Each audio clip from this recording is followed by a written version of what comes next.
And yes, we go live on Mondays about 1 o'clock. As you know, I usually go live about 2 minutes to one, and hoping that somebody will join me. So, interesting phenomenon that there are people who do join from time to time. If you are one of the people who join, leave me a comment, leave me a like, and let me know that you're here with me. Okay, so what are we doing today? We are talking about the secrets of Safety Dog, and we have a pro tip. Once again, we have a pro tip.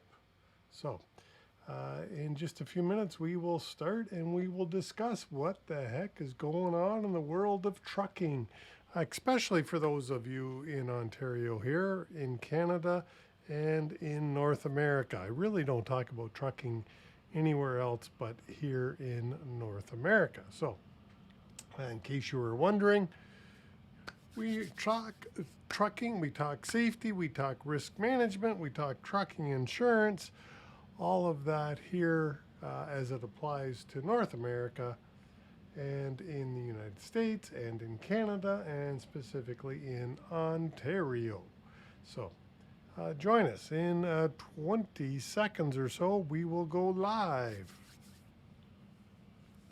Had to turn the music off before I get a copyright strike. I was listening to a little Chicago, so I'm still kind of bouncing here. All right, hopefully your weekend was awesome.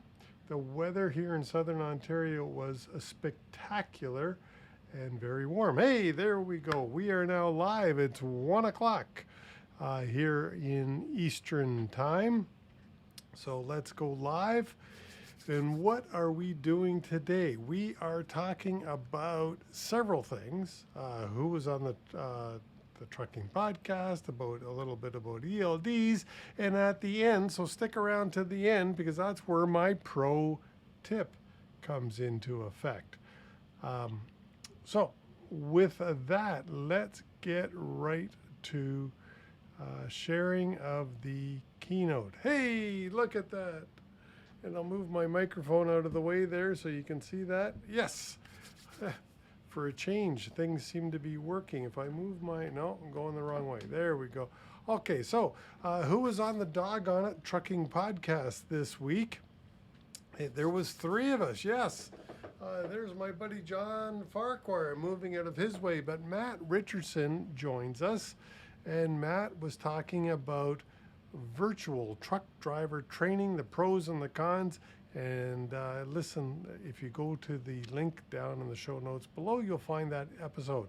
And my buddy John Farquhar, yes, he's going to be joining us frequently now as he's decided to become a regular participant in the podcast. So John's going to be joining us. Let me get out of John's way. And he's going to be a co-host. All right. So, and we are looking for a new name. For a safety risk management trucking podcast. So if you have any suggestions, leave us a comment. And Johnny and I will be happy to listen. John's joined me frequently on this 1 o'clock 1 o'clock live, but that's not where John's going to be found frequently on the podcast. Name yet to be determined. All right, so what else is happening? Hutch Systems, ELD. Again, the ELD, what was the next slide there? Okay, so let me switch here to, there we go. Oh, I'll come back to that in just a second, but Hutch is still the only company listed here. Now, I was told on Thursday of last week, I had an interesting phone call. They said, hey, somebody else is about to be listed. It's supposed to go live on the website on Friday morning. Well, as you can see here, it did not go live on Friday morning. This is live current right now because this is the website, and Hutch remains the only certified ELD provider in Canada. And if you go, there's the Hutch website, so you can see right there. And what I find interesting is that it's a small Canadian player that got to be the first certified.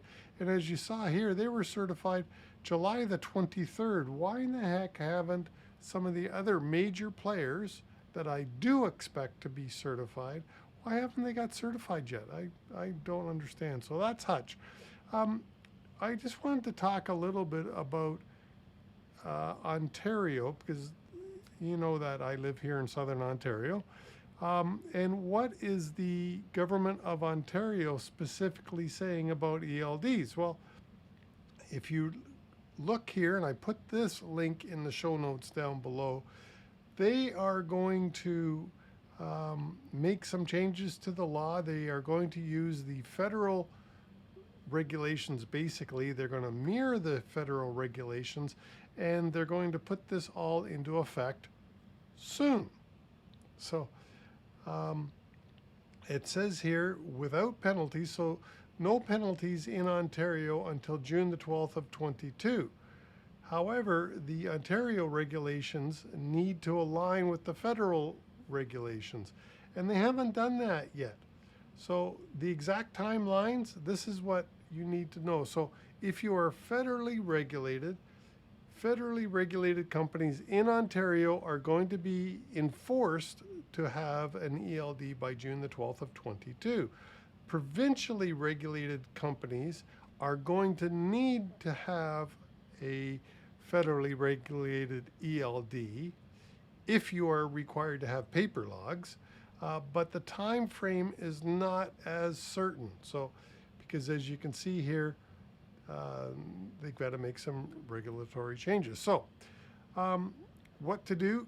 Copy this link, because this link at the Ontario website is going to keep you current, and come back here probably once a month, and of course tune into the show, and we'll see. Hey, there is a viewer watching. Please leave me a comment. I'll give you a shout out. So that's what's important there. I just wanted you to know about that. Oh, CVIR. So what is my secret pro tip for this week? The pro tip, let's get into it. The secrets of Safety Dawg, and the pro tip is, oh yes, I forgot. This has to, CVIRs. What does CVIR stand for? It, of course, is an acronym. Commercial Vehicle Inspection Report. You get these darn reports from your drivers. Your drivers are to turn them in every time they've been inspected at a scale. Any scale, every scale issues them. Whether they're in New York State, Ohio State, Pennsylvania, California, BC, New Brunswick, Ontario, everybody, all jurisdictions issue a form, and they look similar to this one here. And what I want to point out to you here is this number. Every one of these forms come with a number, and that is important when you are looking at, in this case, your SMS, because on the SMS, there's the number right there. When you look at your CVOR, the number appears right on your CVOR level 2. When you're looking at your National Safety Code report, the number appears. And this becomes really important when you need to show the auditors and people in court and things like that proof that you fixed your CVIR. So if it was a vehicle defect, you really need, my suggestion to you, my pro tip is that you attach the invoice directly to the CVIR and put it into the maintenance file. If the CVIR records a driver doing something inappropriate, or what I call a driver defect, then I want you to attach the certificate of training and probably the warning letter as well to the driver's CVIR, and place that into the driver file. So, and if it's a vehicle defect and a driver defect, then you should be doing both, attaching the repair order or the invoice to the CVIR, placing that into the vehicle file, and then attaching the training or the documented training to the report and placing that into the driver file. It's critical that you address the issues in the CVIR. And if you are missing a CVIR, let me go back to here. This is the website that in Ontario you can request a CVIR for $20. Hey, Michelle Graham, how are you? ReadyCheck is listening again. I thank you so much for ReadyCheck. And let me see if I can put that on. Can I put that onto the screen? If I go back to this where it's a blank screen, let me throw that on there. There, it's ReadyCheck listening again. Too bad it's taking so long to get the ELD certified. This must be a real pain for commercial businesses trying to make some decisions and get the equipment and the drivers trained. Absolutely correct, Michelle. Thank you for that comment, because you're right. It is a real pain, and it's taking forever for them to get it certified. So how do I figured this out before, how to get that off of there. And now I can't, oh, there we go. Take that off of there, but thank you, Michelle. So just finishing up, wrapping up here. If you do need a CVIR, absolutely, this is the link you go to. You have to pay $20. So check your CVOR, the level 2, check your SMS reports, and make sure that